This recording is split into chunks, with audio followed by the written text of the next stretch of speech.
Hello, hello, everyone. It is Natasha. We are back again with the nitty gritty of parenting.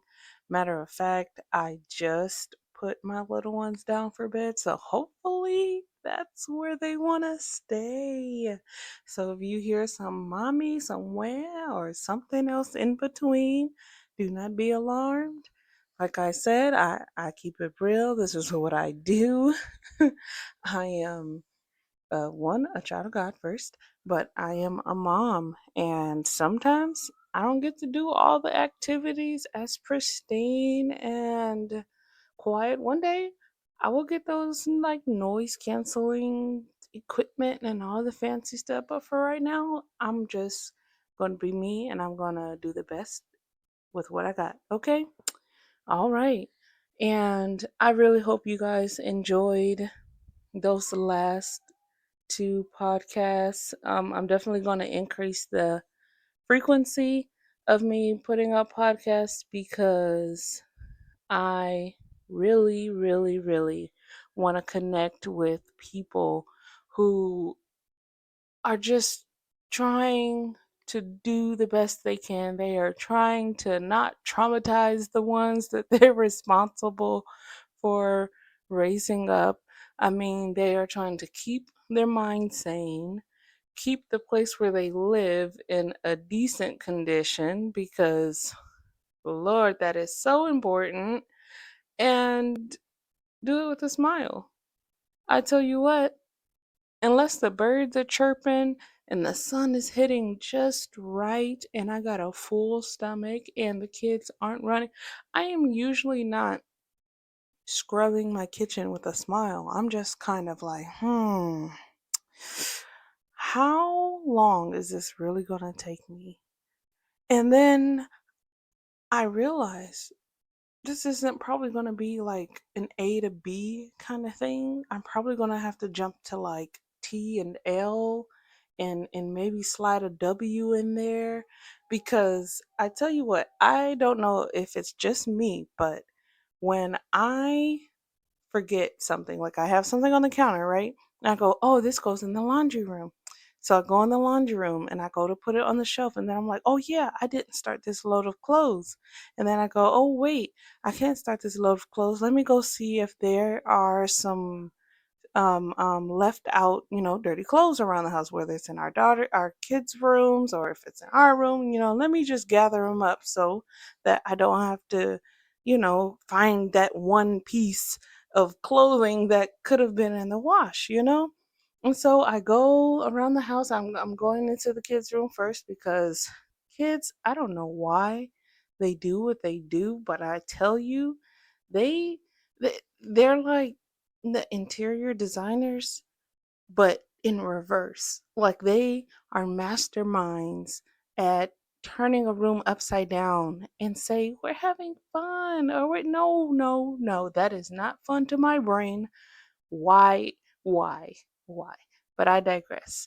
So I go back there and I'm like, "Oh yeah, here's a shirt, or here's a sock, or here's and then I go, "Oh yeah, well, I do gotta get the linen off the bed." So I put the clothes down and I started getting the linen. And then kids who loved to take their little snacks back there, you see all these little crumbs. And me, the way that I was like, "Oh no, no, no. We snacks and crumbs, that leads to little crawly things that don't like to leave, and they just do I can't have that." So then I have to put that down and I have to go get the broom and the dustpan to get up the big stuff if there's big stuff. If not, I gotta get the vacuum. Now, our vacuum is in the front of the house. So in the living room, right? So I'm walking to the front of the house from our kids' rooms, and I go, "Oh man, look at this dining room table." So I'm like, "Okay, well, I'm gonna grab this stuff real fast before I get the vacuum because it's right here and I have to pass it anyway. So I might as well do it, right?" So I'm clearing off the dining table. I go put that stuff in the trash and I look in the trash and I go, "Oh man, the trash is full. Hey, honey, can you take out the trash?"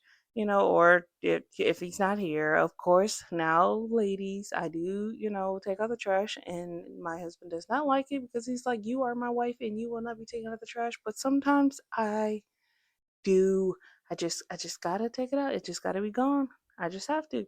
So I go, I take out the trash, and then I go back, to put a trash bag in it, and I go, oh man, we're out of trash bags. Let me put that on my grocery list. And now I go to put it on my grocery list, and then I remember when I looked in the fridge last time, there were all these things missing. So now I'm adding to my grocery list. Uh oh, a kid cries. So let me go back there, get what they need, and I go, oh yeah, I forgot I was taking off these linen, and then I walk out with the linen, and then I trip over the clothes I had, and I go, oh yeah, I was supposed to put this all in the laundry room. So let me just take it all with me. Get in there, start the laundry load, and I go, oh, okay. And then I go back to our room, and I go, oh man, I was getting laundry for everybody. So I'm like, okay, it's fine. I'll put it with the next load. But as I'm in our room, I go, look at, there's a cup here, and then, there's a bowl. I said, okay, let me go take this to the kitchen. Take it to the kitchen. Oh yeah, I was doing dishes. Start doing dishes again. Another kid cries. And I'm like, did I really just do that? Did my brain really just take me on this whole circus just to have me interrupted when I finally get back to that original activity? And then don't have guests coming over because I promise you, I'm not the only mom. When guests come over, it seems like every speck of dirt is noticeable. You can see it. All of a sudden, those door jams and those I was gonna say wall shams. I don't even know what that is, but I feel like somebody might know what that is. Those door jams and wall shams, that's gonna be my new thing of the week. I gotta clean them wall shams. They're not clean enough, right? And then you're looking around like, oh man, they're gonna have to sit in here. Now, I I tell people, hey, if you come over uninvited, there's no telling what you're gonna see. I we don't live dirty, we don't live super messy, but we have children. Children will take activities from here to there and leave them everywhere. Okay.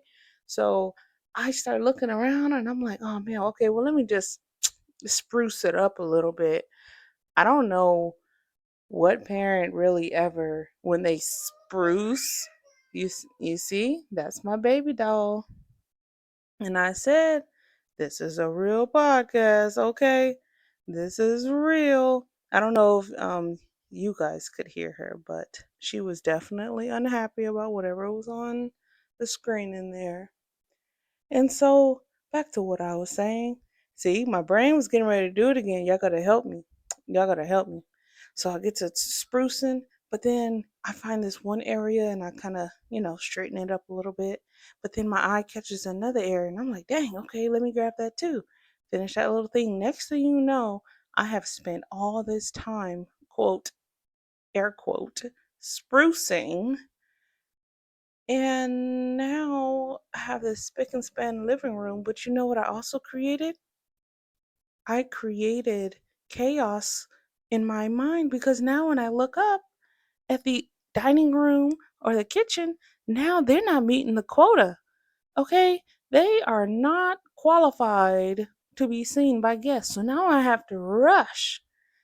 Now I have to rush and clean up something that I said I wasn't going to do. I said I was going to just tidy it up. No, no, no, no, no. Now I have to get it ready for a fiesta, okay? Because apparently I must be hosting a party. It must be the gala. It must be like there must be the party of all parties about to happen, okay? And the most elite of my family must be about to show up the way that I really dive into cleaning. And then when I finish all of that and my guests come over, I'm yawning. I'm like, I mean, it's been a great 5 minutes. I really enjoyed your company. Didn't you say you had some errands to run? Like, I cannot be the only parent. I cannot be the only person that has done all of this and you're feeling good. You didn't lit your candle, or your incense. Some people use those. I really love those incense from like the 90s that just give that distinct grandmama house smell with the waffle. Anyway, I'm not gonna get into that. But you've done all that and you're like, oh yeah, it's so clean I could take a nap. Like the kids ain't on 10 no more. I mean, the air condition is hitting just right. The it's the right the birds are outside.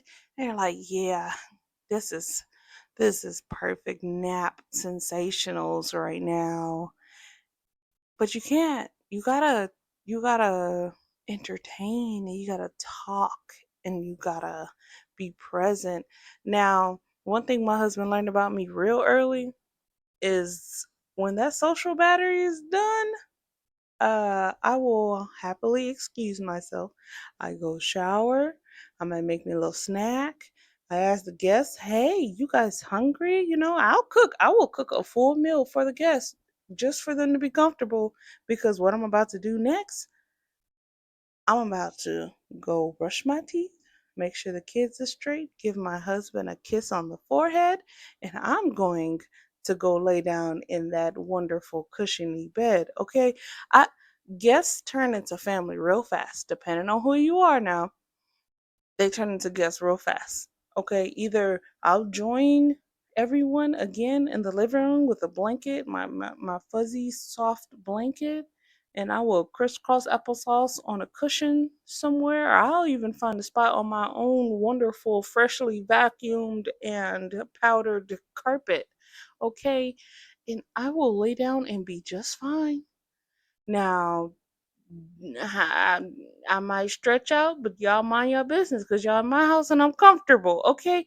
And see, and my husband's like, oh, no. And I'm like, hey, they should have presumed what it was when they came over. Okay, you came over midday. Most kids, they taking a nap right now. Mines are pretty calm. Um, welcome. You want a blanket? Like, we I believe in corporate naps. Okay? If you want to come over in a place that just feels so cozy and you just want the TV on low just enough, you can hear it a little bit. And I'm a subtitle kind of person. Okay? I like to read the screen. My husband be like, "What is wrong with you? The volume works great. We have a fantastic TV. Turn the volume up. I'm not trying to use all these brain cells to enjoy my show, but me, I love books. So when I read books, I'm not just reading words on a page. They're actually alive, like in my mind. Like I have the scene, I got the main character, I got the protagonist, the antagonist, I got you know, I got the whole thing going on in my mind. So when I read the screen, it's more alive than me just watching it. Like I'm really understanding it. And let's be honest, I don't know if it's just me, but sometimes when the TV's on and I'm looking at it, I can hear it just fine. But then when I look away, all of a sudden it starts sounding a little weird. Like you'd be like, what did he say? What did she say? Let me rewind it. And I find myself rewinding it all the time, even if I'm just like I'm there. But with the subtitles, oh, I'm on board. Oh no, this is what she said. In those real dramatic scenes where they gotta like whisper and they gotta mumble. And I'd be like trying to crank the volume up. And then when you crank the volume all the way up, all of a sudden there's a super loud part and to scare the pants off you and wake up the baby. See, I can't afford that. I can't afford that. Okay. I, I can't do that. And you see, I just realized that I don't even really remember the topic that I started with. So we just gonna transition into what I believe I was getting on here to talk about. See, that's that mom brain. I started thinking about, okay, what do I need to make sure I have for the kids tomorrow? Okay, y'all, I am devoted to these children. You understand? Devoted. I am devoted to my faith. I am devoted to my husband. I am devoted to these children. And this podcast helps me be devoted to myself. It helps me get it all out to where I feel like I somewhat interacted with my age group. Okay, because talking to toddlers, only go so far.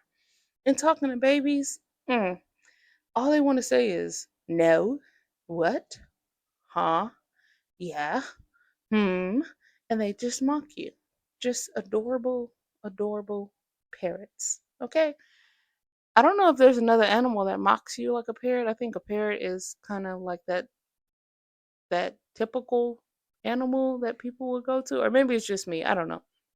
But when I think about how devoted I am to these kids, I really get stirred up because I feel like it came from all of those, like I was talking about in the last episode, of how much I say, oh, I'm going to do this and I'm going to do that and I'm going to have this.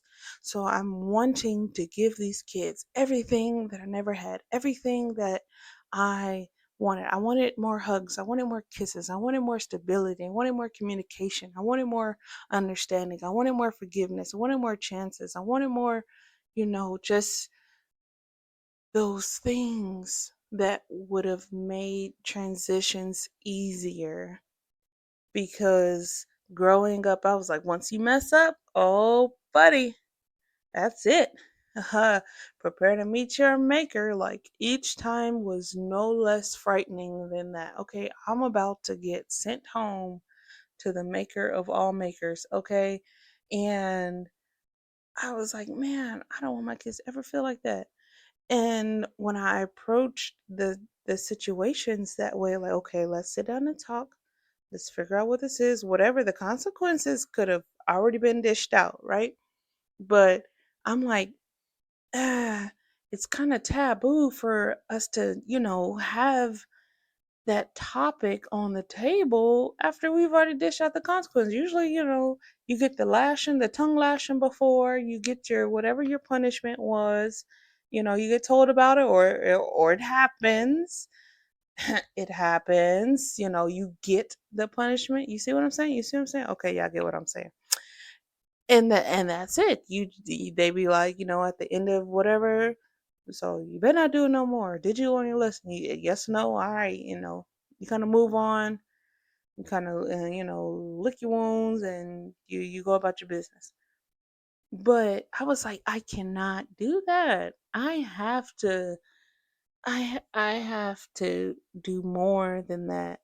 So in my mind, because my kids, I mean, everybody's kids, obviously, I'm going to say my kids are human. Like, yes, your kids are human. Some people say they're dogs and they're cats and they're fishes and they're lizards and they're fishes.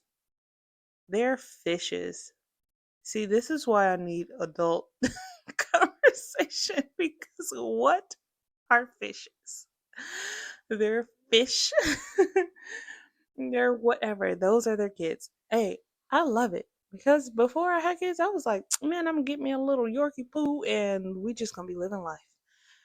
But anyway, see, back. I got to backpedal. Got to backpedal. I completely forgot where I was going with this. Well, there it is. When I decided that I cannot leave these things as they are. I cannot leave you feeling sad, feeling like, oh, I don't like you, or feeling like, mommy or daddy must really hate me. Like, I don't know what's going on in your mind. Like, because you got in trouble, because you had this consequence that got dished out to you, because, I don't know what's going in your mind. And all of these, y'all, I'm sorry, y'all, there are some kids playing outside and it's super late. So, and I thought I heard one of them crying. Now I'm one of those moms. If something's happening to a child, I don't care whose child it is. It's not about to happen in my hearing, in my eyesight. I don't do that. I am a mama bear to all babies. You hear me? And I don't care if you 17, 18, 19, you are a baby and you will be protected. Okay? So that I had to pause, y'all. We were gonna have to end the podcast a little early. I don't do that. Don't mess with the babies. Don't do that. But anyhow, I was like, I cannot leave these situations like this. So, my first time talking to my daughter after she got in trouble and she already got her punishment, she already understood what was what. I felt awkward, y'all. I did. I felt so awkward talking to her because she didn't want to talk to me. I mean, of course you say, "Well, duh, you just, you just dished out a punishment. Of course she don't want to talk to you." But in my heart, in my whole soul, I'm only correcting you because I love you. So how do I show you love in the correction? Like how do I look you in your sad little face and say I love you after we just disagreed on how you should have done something or that you shouldn't have done it, you know? Like how do I do that? And when I tell you I had to pray before, not for understanding, not for God to, make for me to have the courage because it never happened before. Not in the sense of you're coming to reconcile. You're coming to make sure that reconciliation is on the table. You're coming to make sure that it is understood that I love you so much that I'm willing to correct you. I'm willing to accept the fact that you will be upset at me after this because it's not going to be something you like, and I still love you. Like, I thought that that was one of the hardest conversations to have when your child, who you never even thought that they would not want to talk to you, like, how do I even, what do you mean you're my baby? Like, I don't care whatever happens. Like, I always want to talk to you. Even if I'm mad enough to be like, you know what, just stop talking. Please don't stop talking. I love your voice. Please don't shut down. But and that's why I'm careful about saying those kind of things. But in that moment, I was like, wow, she doesn't want to really talk to me. Like, she's upset at me, you know, because of how the situation happened. But I'm like, well, how do I explain to her that it's okay to be upset about things not working out the way you wanted them to, which is you getting away with something, and also that you can still have a conversation in the midst of you feeling that way? Like, I've never done this before. When I would get upset or somebody would hurt my feelings or I'd get a spanking or I'd get punished, I want nothing to do with that person. I would shut down. I would go away. I don't have the practice. I don't got my reps in for this. I did not prepare for this race. Okay. I spent my summer on the couch eating Pop Tarts and ice cream. I am not prepared for this race. And it just kind of shook me like, hold on. You have actual feelings that one I can't decide. Like, I know that sounds weird to some people, but when you come from a different kind of background, when someone says, "Hey, you better stop doing this," or "Don't be acting like this," or "Don't be feeling that," and it's like, oh, okay, well. But when you're not doing that, and this little person who you've cared for, or this big person, whoever, says, this is how they feel, and it's valid. Like, what do I do? Like, you understand that this is what I did, but it's the way that I did it, or it's how it impacted you. Like, yes, it corrected what you did, but it also planted a seed of doubt. Like, yes, it let you know that this is not okay to do, but it also traumatized you in a certain kind of way. Like, how, I'm sorry. Like, like, I can't be the only one that's ever wanted to apologize for chastising their kids. Like, I'm sorry. Like, please, like, I don't know that it was such a weird territory that my words are getting twisted, you know? And so I just said, you know what? I got to start at some point. Either I start now or she's going to be a teenager that would rather go to somebody else before she goes to me. Or he's going to be a teenager to where he goes running out in the streets with his friends. He'd rather go confide in someone else, and now that door is closed because I didn't take the steps when they were little, when the door was open. And so I took that time and I said, you know what? I understand you may be upset about how you got in trouble. You may not have liked my tone. You may not like your punishment or your consequence. But you got to understand that if I didn't care, this just wouldn't matter. And you deserve to be cared about. You deserve to be loved. You deserve to be watched out for. You deserve to have people in your life that are willing to put your safety before some temporary emotions.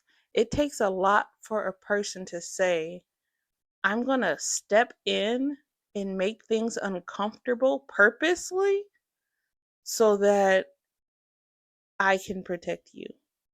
It's hard to see the protection from your perspective right now because it's new to you or because it may have been distorted by somebody who really didn't love you. You see what I'm saying?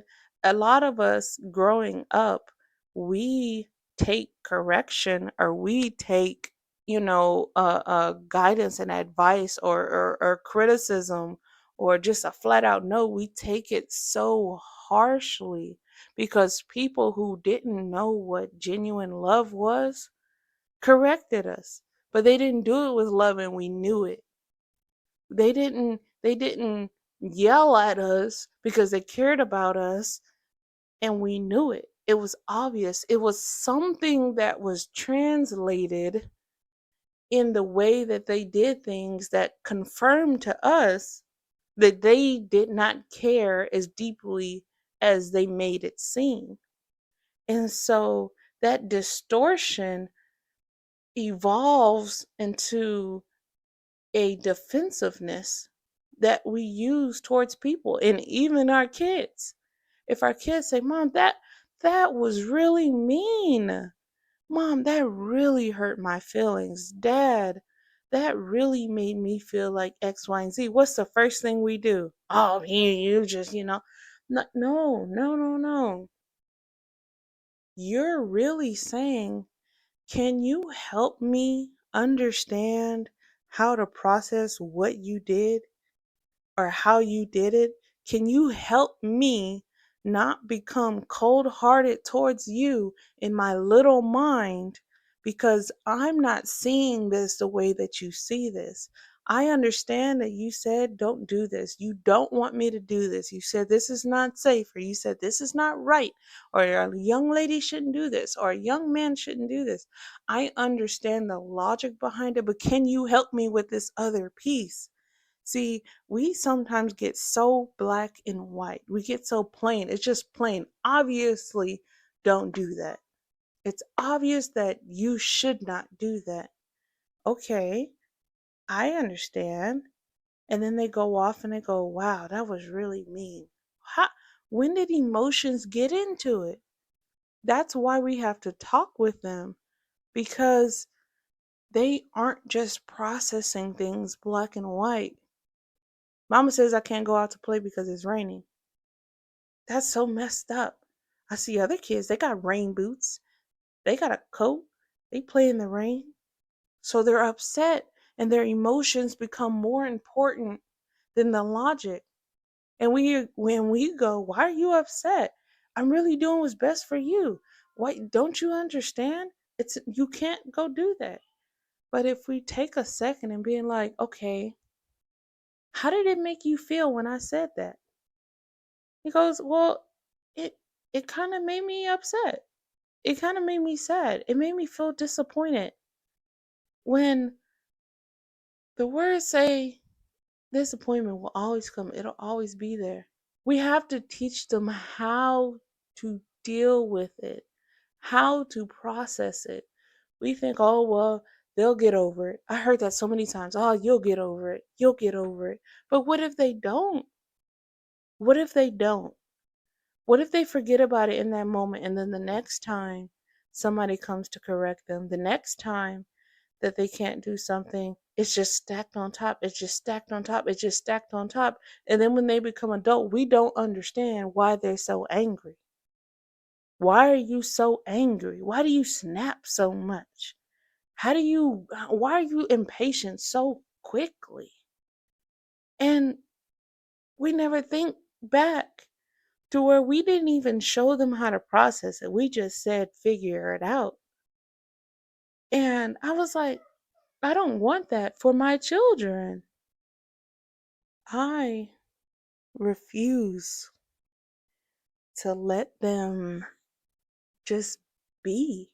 And in this moment where I'm talking to my daughter and she's telling me how I conveyed my disappointment hurt her feelings. Now, my first initial reaction was to get upset.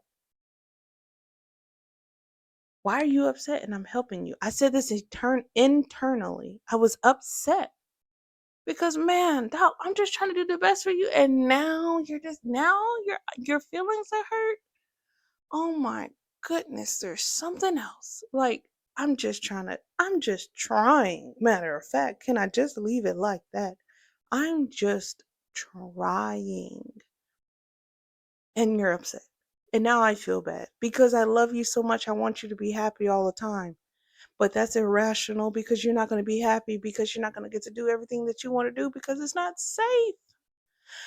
So I'm telling her, I understand how you feel. I'm acknowledging that this is how she feels.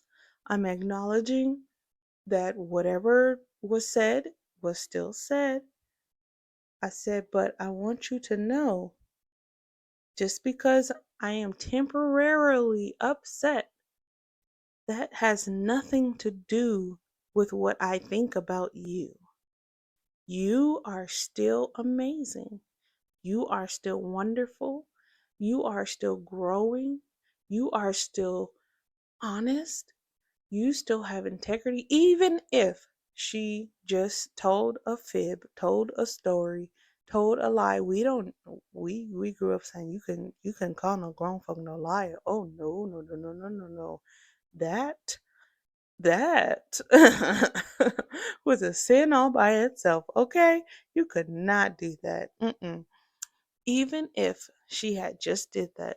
Now, the reason I say that is we already handled that situation. We already addressed why her telling a story is not okay. It doesn't show your integrity. It doesn't show your willingness to cooperate in the environment, which means I tell the truth, you tell the truth. It keeps you safe, it keeps me safe. It works for everybody, you being honest. And I let her know that you making a mistake right here does not take that trait away from you. That just highlights to me that that's a trait that we need to work more on. We need to exhibit that more for you. Whether it's laziness and she's leaving her stuff everywhere, or our younger kids, they're just throwing their toys everywhere, or they're responding negatively. You're just highlighting to us that we need to exhibit the traits that we would want you to have more openly and more frequently, because like I said in the last podcast, that do as I say and not as I do shenanigan quote does not work. It's ideal for a lazy parent who doesn't actually want to change. It works perfectly for the parent that wants to continue living. I don't even know the correct word for whatever it is that some people do, some role models do, but we can't keep doing that and then turning around and saying, I better not catch you doing that. You better not be that way. You better not be. Well, how else are they going to be, sugar? They only doing what they see. The people around you are only reflections of you. Whether that's a big part of you, a small part of you, a tiny, tiny bit of you, or all of you. We attract what we are. I'm sure there's some like logical, theological, scientological. Yeah, I said it. I said it. I said it. I can't repeat it because I don't even know what that was, but I said it.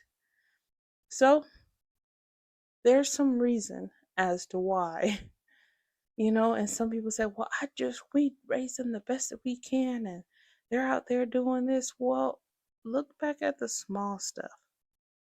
Maybe there was something in there that you missed. Maybe it's just something so minute as to acknowledging how to deal with correction. Because most of the time, when you say, Johnny, that's hot, he goes, huh? That's hot. That would hurt. Ouch. And he goes, ouch? Hmm. And Johnny might still be tempted to touch whatever it is that's hot. And then one day Johnny gets access and he goes, ow, ouch, that hurt. And you go, yeah, that hurt, huh? Yeah, let's not do that anymore. And he goes, yeah, no more. Walks away. Now he knows that's hot. But then there's those people that will fly off the handles. Didn't I tell you that that's hot? What is wrong with you? You are. And now Johnny received the correction, but now he's afraid. Every time he goes near the area, he's jumpy, he's skittish. He doesn't want to try anything else because what if it is hot? And even if it is hot, what if he gets too close? Is he going to get in trouble? Or what if something else is hot? I don't even want to do it. Anything that's hot, I just completely want to stay away from it. Now I know that escalated very quickly, but how do we know kids don't think like that? If we are constantly over the top with something without thinking of the next moment, without thinking of the future impact of something, then we're just creating kids and hoping we can catch them along the way. Like, I just don't want to do that. I know I want to give our kids so many things that I didn't have.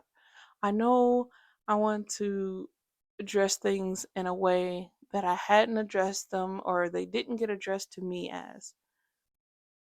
And trying to do that is hard, okay? Especially if you're surrounded by a culture or your community that you grew up in and nobody is doing it that way. You're trying to go against the grain and they're like, nah, this is what you need to do. This is what you need to do. Oh no, no, no. That's wrong. This is a new way to do it. And you're trying to keep your sanity. When I tell you it's okay. It's okay. It's okay. Let people say what they're going to say. Let people look how they're going to look. They're not living with you. They're not helping you with no bills. They're not helping you raise this child to not be an assassin unless you are training them to be an assassin. And then, let's just be friends, okay? But it's okay. It's okay. My grandmama used to say, opinions are like, you know, everybody got one. And it's okay because you're not wiping they behind, you wiping your kids behind. So you let what works for you and your kids in a healthy, flourishing, constantly increasing manner be just that. Okay? You doing all right? And I, for one, understand. Okay? It gets hard. These kids get on your nerves. They want to touch stuff. They need most stuff. It's always something. And sometimes you want to be like, you know what? I want that remote that was on that. I think it was the movie was Click, and he could like pause things or rewind things. I think that's what that movie was called. But sometimes you want one of those universal remotes to be like, pause. I'm gonna take a 4 hour nap. Don't disintegrate. Don't move. Nothing. I'm stopping everything right now. This very second. It's okay. Ain't nothing wrong with you. Them kids will be all right. And you all right. All right. I just had to get that out there. I love y'all. I'll see y'all next time.